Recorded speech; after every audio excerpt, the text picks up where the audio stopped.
Let's dive in the class. Assalamu alaikum everyone. This is me Vishal Ata and today our topic is about forms of the verb. आज का हमारा topic forms of the verb है। तो हमारे पास lower classes में जो होते हैं या स्कूल्स में होते हैं या बहुत सी बुक्स जो होती है उसमें हमारे पास जो 3 फॉर्म्स ऑफ द वर्ब होते हैं, first form, second form and third form of the verb. लेकिन आज मैं आप लोगों को 5 फॉर्म्स ऑफ द वर्ब पढ़ाने वाला हूं, जिसमें हमारे पास चौथा भी एक फॉर्म होता है और 5वां भी हमारे पास फॉर्म्स है। और आज मैं आप लोगों को 5 फॉर्म्स ऑफ द वर्ब पढ़ाने वाला हूं। So number 1 is unconjugated form of the verb.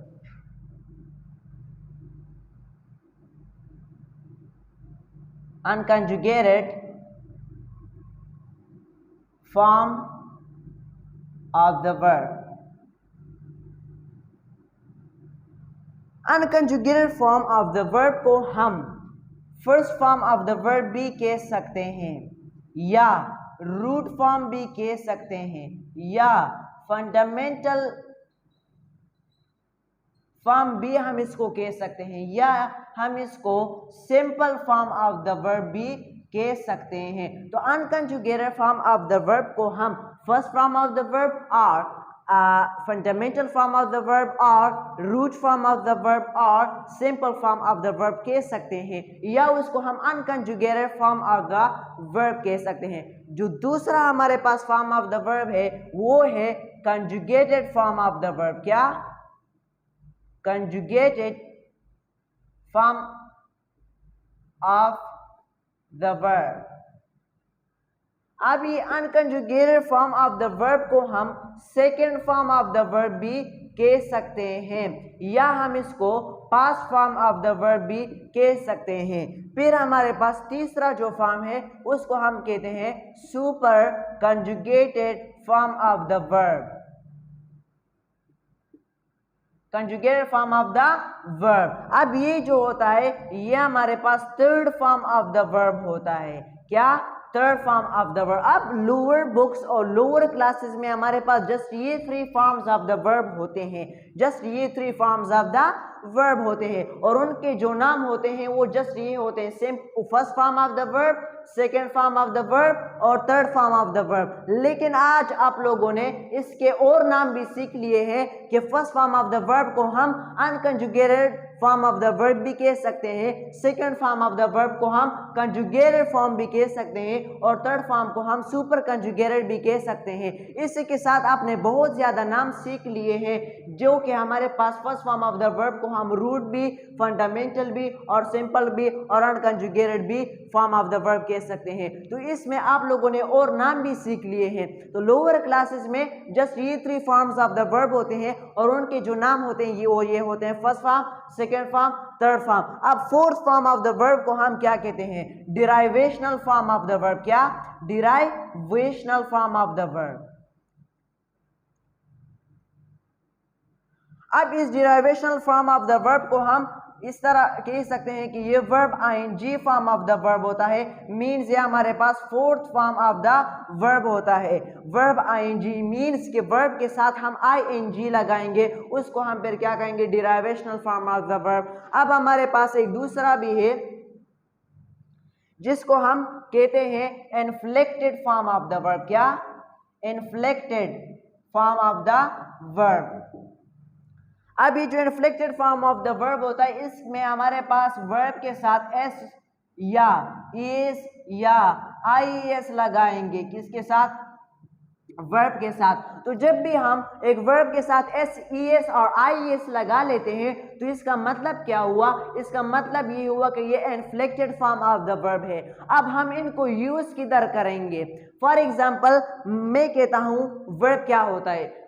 Verb पर मैंने एक अलग वीडियो बनाई है बहुत ही डिटेल्स और एग्जांपल्स और डेफिनेशन और ऑरिजिन के साथ। आप सर्च कर सकते हैं कि विशाल अता व्हाट इज वर्ब बाय विशाल अता, तो आप वो उस वीडियो को देख ले। तो वर्ब हम कहते हैं कि is a word which shows an action, state, existence, position, time और रिलेशनशिप। अब ये एक्शन को किस तरह शो करे? फॉर एग्जाम्पल मैं कहता हूं लिखना। क्या कहता हूं?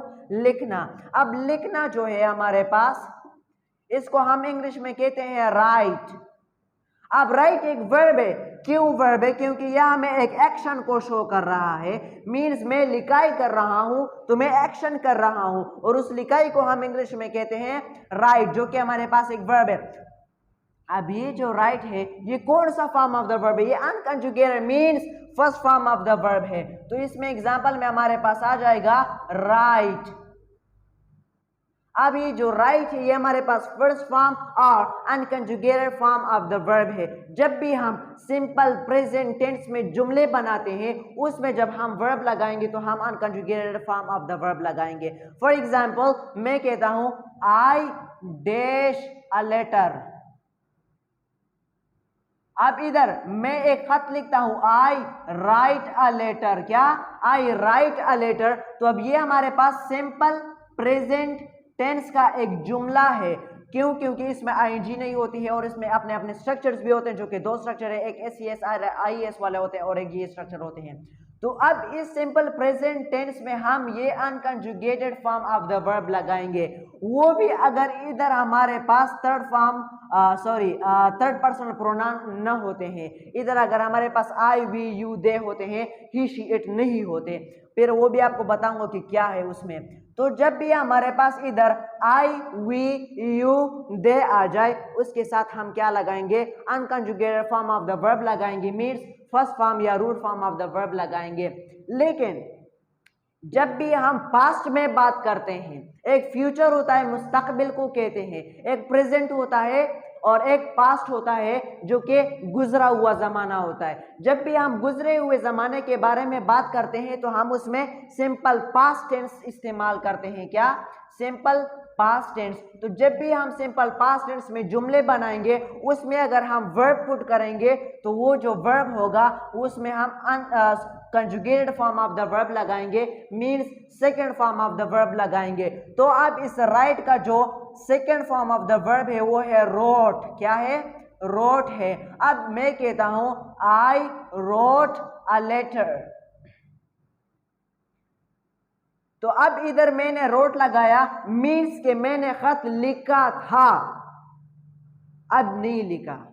इसका मतलब ये है कि मैं प्रेजेंट में मैंने खत लिखा है। इसका मतलब ये है कि मैंने पास्ट में खत लिखा है। जब भी हम पास्ट की बात करेंगे तो वर्ब की second form of the verb means conjugated form of the verb लगाएंगे, और जब भी प्रेजेंट की बात करेंगे तो हम अनकंजुगेटेड यानी first form of the verb लगाएंगे। अब हमारे पास सुपर कंजुगेटेड फॉर्म, ये हमारे पास पार्टिसिपल टेंसेस में आते हैं। किस चीज में? पास्ट पार्टिसिपल या प्रेजेंट पार्टिसिपल, जिसमें हमारे पास third form of the verb चाहिए होता है। तो third form of the wrote क्या है? रिटन। अब राइट एक वर्ब था, ये हमारे पास अनकंजुगेटेड फॉर्म, ये कंजुगेटेड फॉर्म, ये सुपर कंजुगेटेड फॉर्म हो गया। ये रिटन जो है ये सुपर कंजुगेटेड फॉर्म है, ये third form of the verb है। अब अगर मैं जब भी हैव या हैज लगाता हूं या हैड लगाता हूं या विल हैव लगाऊंगा तो उसके साथ मैं third form of the verb लगाऊंगा। क्या? Third form of the verb लगाऊंगा। For example I have written a letter. I have written, तो अब मैंने हैव लगाया, हैव के साथ मैंने राइट का थर्ड फॉर्म यानी super conjugated form of the verb लगाया है। तो इस रिटन को हम पार्टिसिपल जुमलों में, पार्टिसिपल टेंसेस में क्या करेंगे? यूज करेंगे। अब हमारे पास डिराइवेशन फॉर्म है, ये हम कंटिन्यूस टेंसेस में यूज करते हैं। किस चीज में? कंटिन्यूस टेंसेस में। फॉर एग्जाम्पल ये राइट है, इधर हमारे पास है वर्ब के साथ हम आईएनजी पुट करेंगे, तो ये राइट इसके साथ में आईएनजी पुट कर लूंगा तो ये क्या बन जाएगा? राइटिंग। तो for example I am writing, तो अब ये प्रेजेंट कंटिन्यूस का जुमला है। आई वॉज राइटिंग, ये पास्ट कंटिन्यूस का जुमला है। आई विल बी राइटिंग, ये हमारे पास फ्यूचर कंटिन्यूस का जुमला है। तो ये प्रेजेंट कंटिन्यूस है, ये पास्ट कंटिन्यूस है, ये हमारे पास फ्यूचर कंटिन्यूस टेंस है। तो इसको हम कंटिन्यूस टेंसेस में क्या करेंगे? इस्तेमाल करेंगे। डिराइवेशनल फॉर्म क्या होता है? जब भी हम वर्ब के साथ आईएनजी लगाएंगे उसको हम कहेंगे डिराइवेशनल फॉर्म ऑफ द वर्ब। अब ये राइट जो है ये एक वर्ब है, लेकिन कौन सा फॉर्म है, अनकंजुगेटेड फॉर्म है। इसका डिराइवेशन फॉर्म क्या होगा, इसके साथ आईएनजी लगाएं तो राइटिंग बन जाएगा, ये इसका derivation form of the verb हो जाएगा। अब ये inflicted form of the verb क्या है, जब भी मैं एक वर्ब के साथ फॉर एग्जांपल राइट, अब ये राइट एक वर्ब है, इसके साथ जब मैं एस और ईएस या आईएस लगाऊंगा तो इससे मैं inflicted form of the verb बना लूंगा। For example he writes a letter. अब ये हमारे पास थर्ड पर्सनल प्रोनाउन है, क्या है, जब भी हमारे पास थर्ड पर्सनल प्रोनाउन हमारे पास तीन है, ही, शी और इट, ये हमारे पास थर्ड पर्सनल प्रोनाउन में आते हैं। अब इन थर्ड पर्सनल प्रोनाउन के साथ सिंगुलर जो होते हैं, क्या, सिंगुलर जो होते हैं थर्ड पर्सनल प्रोनाउन, उसके साथ हम एस ई एस या आई एस का इजाफा करेंगे singular third form of the singular personal pronoun के साथ, उसके साथ हम क्या पुट करेंगे, जब भी वर्ब लगाएंगे उसके साथ एस ई एस या आई एस का इजाफा करेंगे। तो शी सिंग्स अ सॉन्ग, तो अब इधर क्या है, सिंग है, इधर क्या है, शी है, तो थर्ड पर्सनल प्रोनाउन है, वो भी क्या, सिंगुलर है, इसलिए मैं इधर एस लगा लूंगा। तो इसी तरह हमारे पास ये क्या होगा, she sings a song, he writes a letter, she sings a song.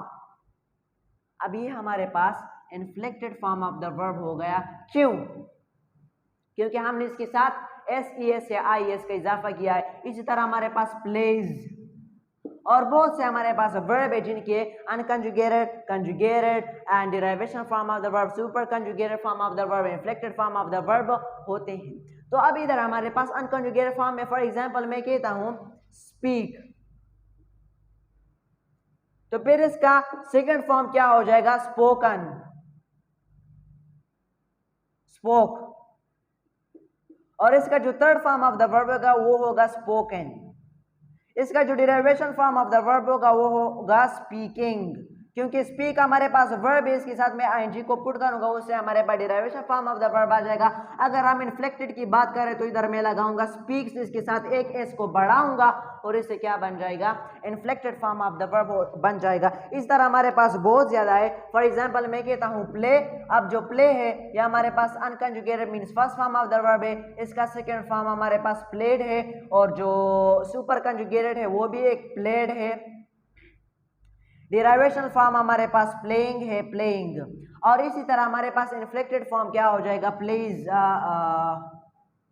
Place हो जाएगा, जिधर मैंने इधर लगाया हुआ है प्लेस, इसके साथ हम क्या पुट करेंगे, एस पुट कर लेंगे, तो इससे हमारे पास inflected form of the verb बन जाएगा।